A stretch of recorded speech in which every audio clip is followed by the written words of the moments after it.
సర్వాధికారియు నిరంతర స్తోత్రార్హుడు యేసుక్రీస్తు ప్రభు వారి ప్రశస్త నామంలో ఉదయకాలపు వర్తమానాల కొరకు ఎదురు చూస్తున్న మీ అందరికీ మా హృదయపూర్వకమైన వందనాలు తెలియచేస్తున్నాను.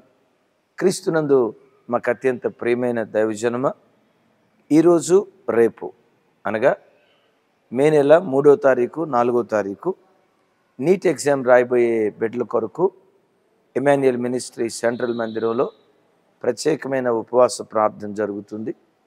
ఉదయం 9 గంటల నుంచి 12 గంటల వరకు శుక్రవారం, అలాగే శనివారం ఉదయం 9 గంటల నుంచి 12 గంటల వరకు ఈ ఉపవాస ప్రార్థన జరుగుతుంది. అందరూ ఈ ఉపవాస ప్రార్థనలో పాలు పంపులు పొందండి. ప్రత్యేకంగా నీట్ ఎగ్జామ్ రాయబోయే బిడ్డలు స్క్రీన్ మీద కనపడుతున్న ఫోన్ నంబర్లకు ఫోన్ చేసి ప్రార్థన చేయించుకోండి. లేదు మీరు జూమ్లో లాగిన్ అవ్వాలనుకుంటే స్క్రీన్ మీద కనపడుతున్న ఆ జూమ్లో మీరు లాగిన్ అయి ప్రార్థన చేయించుకోగలరని ప్రేమతో మీ అందరికీ మనవి చేస్తున్నాను. రెండవ ప్రాముఖ్యమైన ప్రకటన, మే నెల 1వ ఆదివారం నుండి ఇమాన్యుయల్ మినిస్ట్రీస్ ఆదివారం ఆరాధన సమయాలలో మార్పు చేయటం జరిగింది. ఎంతోమంది దూర ప్రాంతాల నుంచి, ఇతర రాష్ట్రాల నుండి, ఇతర జిల్లాల నుండి ఆదివారపు ఆరాధనకు వస్తూ ఉన్నారు. సో ఈ విషయం మీ అందరికీ తెలియాలని నేను మీతో పంచుకుంటున్నాను. ఇక మీదట ఇమాన్యుయల్ మినిస్ట్రీ సెంట్రల్ మందిరంలో ఫస్ట్ సర్వీస్ 5:45 5 గంటల 45 నిమిషాల నుండి 7 గంటల 45 నిమిషాల వరకు మొదటి ఆరాధన జరుగుతుంది.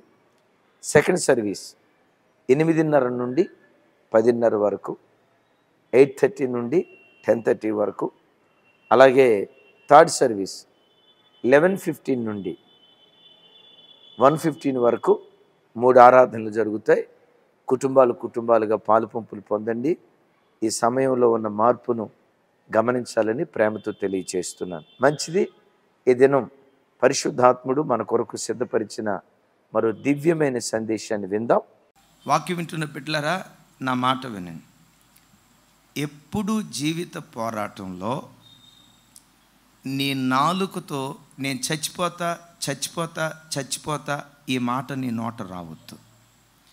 జీవితంలో ఎన్ని సమస్యలు ఎదురైనా సమస్యను ఎదుర్కోవటానికి కావలసిన ధైర్యం నాకు దయచేయి ప్రభువా, ధైర్యం కోసం నువ్వు అడగాలి, కానీ నేను చచ్చిపోతా అన్న మాట నీ నోట రాకూడదు. కొంతమంది దీన్ని అడ్డం పెట్టి ఎదుటోడిని బెదిరించి లొంగ తీసుకోవాలని చూస్తారు. కొన్నిసార్లు భర్తను రాబట్టుకోవాలనుకోండి, కొంతమంది స్త్రీలు ఏం చేస్తారో తెలుసా? నేను చచ్చిపోతా అని చెప్పి బెడ్రూమ్లోకి వెళ్ళి డోర్ పెట్టేసుకొని ఫోన్ తీసుకొని ఆడుకుంటూ ఉంటారు.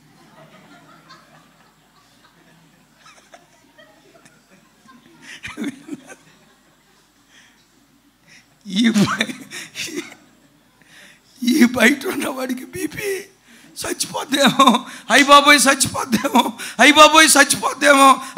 చచ్చిపోద్దేమోనని వీడు ఆలోచించి తలుపు కొడితే ఉలుకు లేదు పలుకు లేదు. ఈ ఉలుకు పలుకు లేకపోవడంతో ఈడుకు డౌట్. వెంటనే డైలీ 100 గమనించండి. ఇట్లా కొంతమంది ఆడవాళ్ళు బెదిరిస్తారా? కొంతమంది పురుషులు కూడా ఏంటో తెలుసా? అదిగో బాత్రూంలో యాసిడ్ ఉంది, తాగుతా. బాత్రూంలో యాసిడ్ ఉంది, తాగుతా. ఒకరోజు ఒక చెల్లి ఫోన్ చేసింది, అన్నయ్య చచ్చిపోతానని బయటికి వెళ్ళాడు అన్నయ్య, చచ్చిపోతే నా పని అయిపోతుంది కదా అన్నయ్య, చచ్చిపోతాడని బయటికి వెళ్ళాడు అన్నయ్య ఆయన చచ్చిపోయేటట్టయితే నేను కూడా బతకను అన్నయ్య, నేను కూడా చచ్చిపోతాను అన్నయ్య అంటుంది.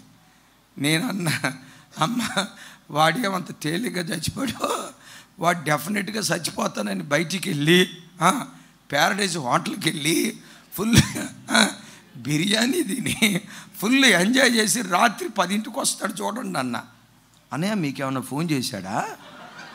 మీ ఆయనకి నా నంబర్ ఎట్లా తెలుసమ్మా? మీరు మా చర్చికి వచ్చేవాళ్ళు కాదు కదా. అతను తప్పకుండా రాత్రి 10ంటికి వస్తాడు. లేదు అన్నయ్య మా ఆయన చచ్చిపోతే నేనేం గాను అన్నయ్య, నా పిల్లలు అనాథలు అయిపోతారు కదా. చచ్చిపోయినట్టే ఊహించేసింది.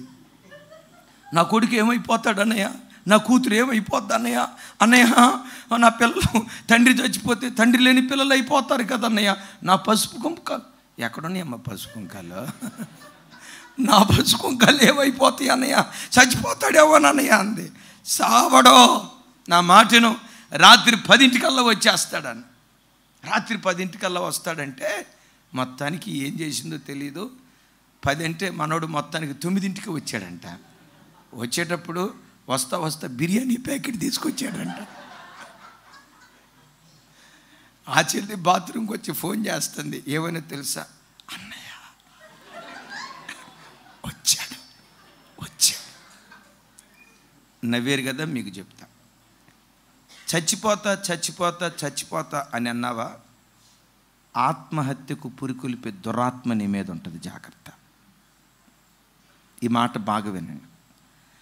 పదే నోటితో చచ్చిపోతా అని చెప్పి, ఎందుకు ఆ మాట అన్నావయ్యా, అమ్మా ఎందుకు ఆ మాట అన్నావు, బెదిరించడానికండి. ఇందాక చెప్పే కదా, చచ్చిపోతానని చెప్పి బెడ్రూమ్లోకి వెళ్ళి గొళ్ళెం పెట్టుకొని ఫోన్తో ఆడుకున్నావు, నిజమే. బెదిరించాలి, లొంగ తీసుకోవాలి అని అనుకొని ఆ మాట అన్నావు, నిజమే. కానీ ఏం జరిగిద్దో తెలుసా, ఆ ఆత్మహత్యకు పురికొల్పే గమనించండి, ఆత్మహత్యకు పురికొల్పే ఆ దురాత్మ తెలియకుండా నీ ఇంటి చుట్టూతో తిరగటం ప్రారంభిస్తుంది. అని ఒకానొక రోజు నీ నోటితో ఏదన్నావో అదే జరిగే ప్రమాదం ఉంటుంది. అదేమో నువ్వు సరదాగా అన్నావు. సాతాను ఏం చేశాడో తెలుసా, ఎందుకంటే నోటి మాట విత్తనము లాంటిది. ఈ మాట బాగా వినండి. నోటి మాట చెప్పండి ఎట్లాంటిది? నోటి మాట విత్తనం లాంటిది. వేప విత్తనం వేస్తే ఏ చెట్టు వస్తుంది? మరలా వేప విత్తనం వేస్తే ఏ చెట్టు వస్తుంది? మామిడి విత్తనం వేస్తే ఏ చెట్టు వస్తుంది? సీతాఫలపు విత్తనం వేస్తే ఏ చెట్టు వస్తుంది? చనిపోతా అనే మాట అనే విత్తనం వేస్తే చివరికి ఏ చెట్టు వస్తుంది? జాగ్రత్త. సమస్యలు రాక మానవ బ్రతుకు కాలమంతా ఏదో ఒక పోరాటం మనం ఎదుర్కోవాల్సిందే, ఏదో ఒక సమస్య మనం ఎదుర్కోవాల్సిందే. ఎప్పుడు నీ నోట ఉండాల్సిన మాట, ఈ జీవిత పోరాటంలో సమస్యలను ఎదుర్కోవటానికి కావలసిన ధైర్యం నాకు దయచేయి, సమస్యలను పరిష్కరించడానికి కావలసిన జ్ఞానం నాకు దయచేయి, తెలివిని నాకు దయచేయని దీన్ని దేవుని సన్నిధిలో అడగాలి. కానీ నేను చచ్చిపోతా ఆ మాట మన నోట ఉండకుండును గాక. చెప్దాం ఆమేన్. మరొకసారి ఆమేన్. ఒక మాట చెప్తున్నాను, ఒకవేళ మీ తల్లిదండ్రుల కాలంలో కానీ మీ పూర్వీకుల కాలంలో కానీ ఎవరైనా ఆత్మహత్య చేసుకొని చచ్చిపోతే ఆ ఆత్మ తర్వాత సంతానం మీద కొన్నిసార్లు పరిపాలన చేస్తుంది. ఓ దైవజనుడిగా నా చేతులెత్తి మిమ్మల్ని దీవిస్తున్నాను. మీ తలల మీద ఉన్న ఆత్మహత్యకు పురికొల్పే దురాత్మ యేసు నామములో పాతాళములో త్రొక్కివేయబడును గాక. యేసు నామములో సాతాను ఆ దురాత్మను పాతాళములో బంధించును గాక. నీవు బ్రతుకు, అనేకులను బ్రతికించు. నీవు జీవించు, అనేకుల జీవానికి కారణంగా మారిపో. నీవు బ్రతుకు, అనేకులను బ్రతికించే ఒక జీవదాతగా జీవాధిపతి మనల్ని నిలవబెట్టును గాక. ఎప్పుడు జీవితంలో చచ్చిపోతా ఆ మాట రానియొద్దు. ఎందుకంటే చెప్పండి, నోటి మాట కొంచెం గట్టిగా, నోటి మాట కానీ ఆలోచన కానీ విత్తనం లాంటిది అనేది చెప్పడానికి ఒక సంగతి చెప్తా. మన చర్చికి వచ్చే ఎబినేజర్ అన్న ఉన్నారు. ఎట్రా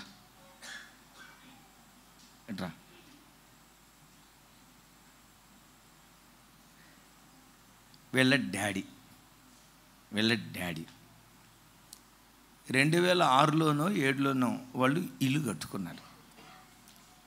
ఖచ్చితంగా సంవత్సరం నేను చెప్పలేను, కానీ గృహప్రవేశం. ఆ గృహప్రవేశానికి నేను దైవ సేవకురాలు మేమందరం వెళ్ళాం. సాయంత్రం సరిగ్గా సాయంత్రం పూట మేము వాళ్ళ ఇంటికి వెళ్ళామని తెలుసుకొని నూజివీడు నుండి వాళ్ళ పెద్ద చెల్లి వాళ్ళ బంధువులంతా వచ్చారు. ఆ చెల్లి రావటమే నేను వచ్చానన్న సంగతి తెలుసుకొని పరిగెత్తుకుంటా వచ్చి నా దగ్గరకు వచ్చి, అన్నయ్య వందనాలు అంది. నేను ఆ అక్క వైపు చూసి, నాకంటే వయసులో చాలా పెద్దది, వందనాలు చెప్దామని ఆమె వైపు తిరిగి వందనాలు చెప్పబోయా. వందనాలు చెప్పబోయి ఆమె ముఖం చూసేసరికి ఆమె కళ్ళు కండ్ల కలకొచ్చి, ఐ ఇన్ఫెక్షన్ అంటారు కదా, కండ్ల కలకొచ్చి ఎర్రగా చింత నిప్పులు లాగున్నాయి. ఆమె ఏం చేసింది, కళ్ళు ఇట్లాగే పెట్టి అన్నయ్య ప్రేజ్లాడు అన్నయ్య అంది. నేనేం చేసానో తెలుసా, అమ్మో ఈమె కళ్ళ వైపు చూస్తే నాకు కూడా వచ్చేస్తుందేమో అని చెప్పి ఏం చేశానో తెలుసా, అమ్మ ప్రేజ్లాడమ్మా. ఆమె ఎంత మొండితో తెలుసా, అటు నుంచి ఇటు వచ్చింది, ఇటు వచ్చి అంది అన్నయ్య ప్రైజ్లాడు అన్నయ్య అంది. నేనేం చేశాను, ఇట్లా తలకాయ పెట్టి నేను అమ్మ ప్రైజ్లాడమ్మా అన్న.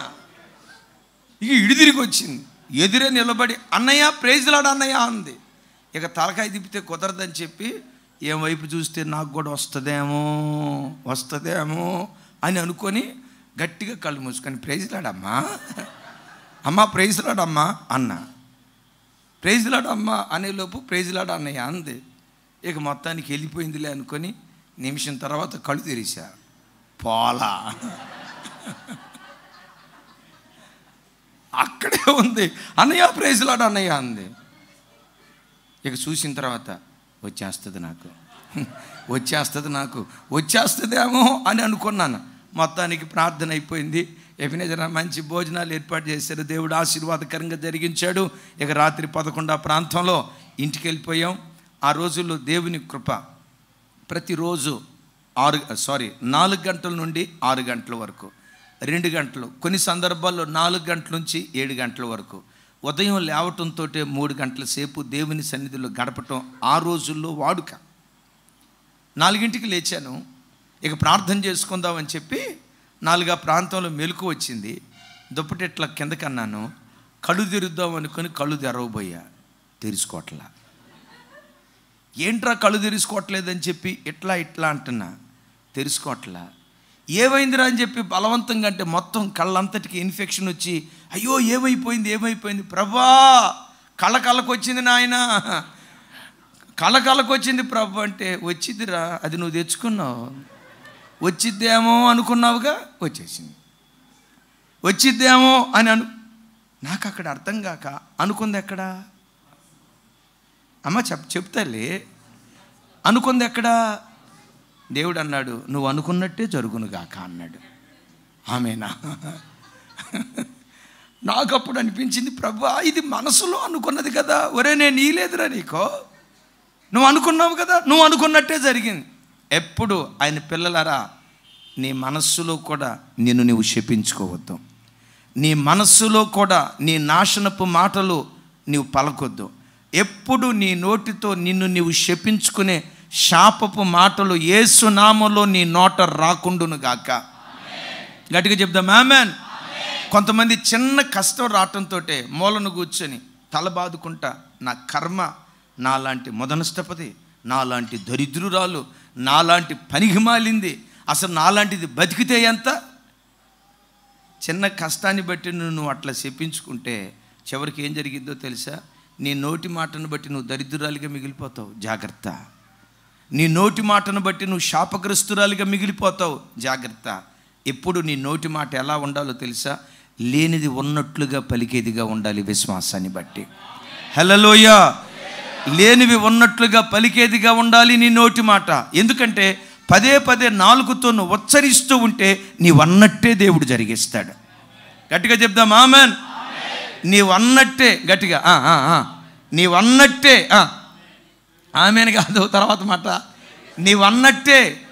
నీవన్నట్టే మరోసారి నీవన్నట్లే. ఒకవేళ నీకేదైనా అప్పుల సమస్య, నా బతుకంతా ఇంతేనండి ఎంత కష్టపడినా అని అన్నావా, బతుకంతా అప్పుల పాలిగానే ఉంటుంది. అప్పుల మధ్యలో నువ్వు అనాల్సిన మాట ఏంటో తెలుసా, మేబీ కొన్ని పరిస్థితులను బట్టి అప్పుల పాలైపోయాను, ఈరోజు నా చెయ్యి చాచే చెయ్యిగా ఉన్న ఒక రోజు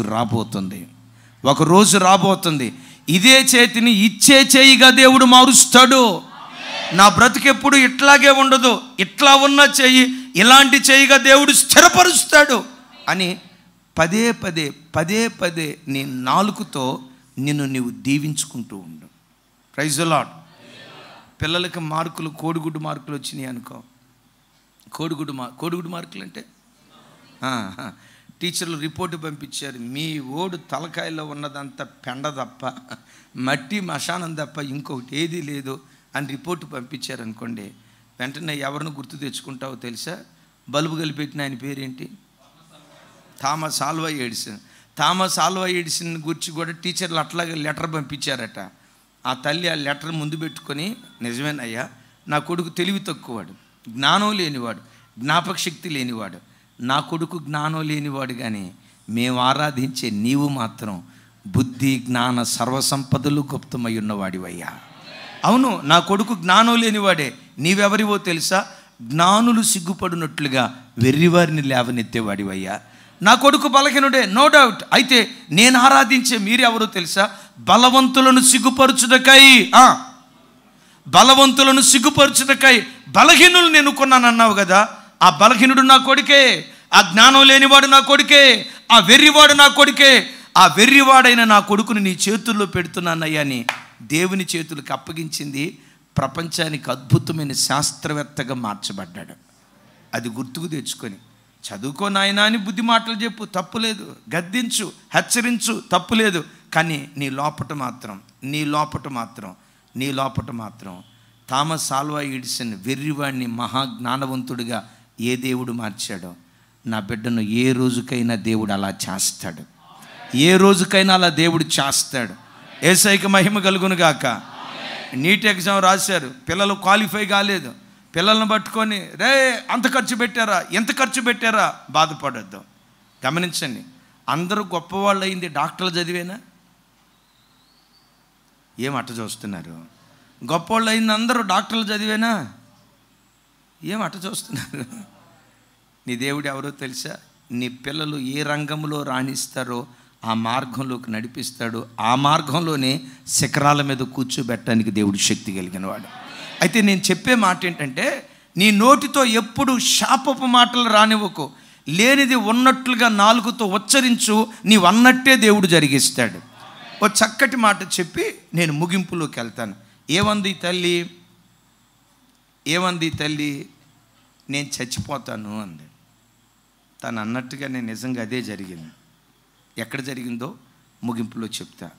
కానీ నేను ఎప్పుడు చెప్తాను, నీ నాలుకతో ఎప్పుడు శాపపు మాటలు, నిన్ను నువ్వు శపించుకునే మాటలు, గమనించండి, ఎప్పుడు రానివ్వద్దు.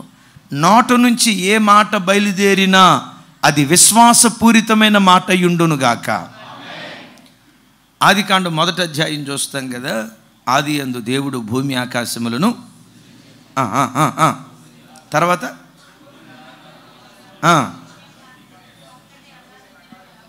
చీకటి అగాధ జలములను ఆవరించెను, కమ్మెను అని చూస్తున్నాం కదా. దేవుడు చీకటిని చూసి అయ్యో చీకటి ఎలా అని అనలా, అయ్య బాబో ఎంత చీకటా అని కూడా మాట్లాడలా. గమనించండి, చీకటిని చూసి దేవుడు ఏమన్నాడు తెలుసా? వెలుగు కలుగునుగాక అన్నాడు.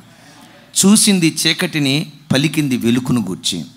చూసింది గాఢాంధకారపు చీకటిని, దేవుడు మాట్లాడింది తేజస్సును గూర్చి. కొన్నిసార్లు నీ కళ్ళ ముందు చీకటి కనపడ్డా చీకటి మాటలు మాట్లాడుకో. బ్రతుకంతా ఈ రోగమేలేయ్యా, ఇక నా బతుకే ఇంతే, మొదనష్ట బతుకు, నా బతుకంతా ఇంతేలేయ్యా, ఆ భర్తను చేసుకున్న తర్వాత నేనెప్పుడు సుఖపడ్డా, ఆ భార్య నేనెప్పుడు సుఖపడ్డా అని ఇట్లాంటి మాటలు మన నోట రాకూడదు. ఈరోజు ఏడుస్తున్నాను నిజమే, ఒకరోజు రాబోతుంది నా అంగలార్పును దేవుడు నాట్యంగా మారుస్తాడు. మార్చే రోజు ఒకటి దేవుడు సిద్ధపరుస్తాడు అని చెప్పి, చూసింది నువ్వు చీకటినైనా వెలుగును గూర్చి ప్రవచించుదువుగాక. గట్టిగా చూసింది దేన్ని, ప్రవచించి దేన్ని గూర్చి. ఏమైంది ఇప్పుడు? చీకటి వెలుగుగా మార్చబడిపోయింది. నీ నాలుకతో ఏది పలుకుతావో దేవుడు దాన్ని స్థిరపరుస్తాడు.